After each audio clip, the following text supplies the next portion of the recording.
another form of marijuana, if you will, Charlotte's Web, that is basically been made legal now for consumption, which basically is non-euphoric and is used to treat certain patients with seizures, particularly children. And it has now been passed.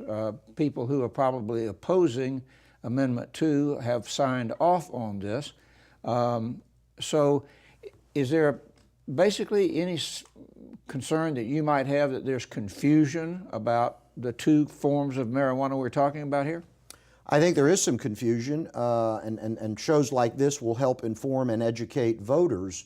Number one, Charlotte's Web, which is named after a young girl who has epilepsy, and her family has gone, and I think through their leadership at the Florida Legislature, convinced our very conservative legislature to change Florida law to do it by a statutory change, which is completely different than a constitutional amendment. A statute can be changed the next legislative session, where a constitutional amendment, which is what Amendment 2 is, can only be changed every 2 years if you get the requisite number of signatures and at least facial Supreme Court review and approval. That is for kids with epilepsy, and they are in the rulemaking process now in Tallahassee. The Department of Health has had 2 public rulemaking hearings. They're getting lots of input.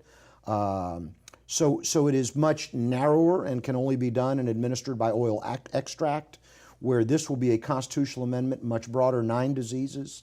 And while the legislature and the Department of Health will implement Amendment 2 when it passes, it will be substantially different and frankly affect thousands more people who will be eligible than the current Charlotte's Web law.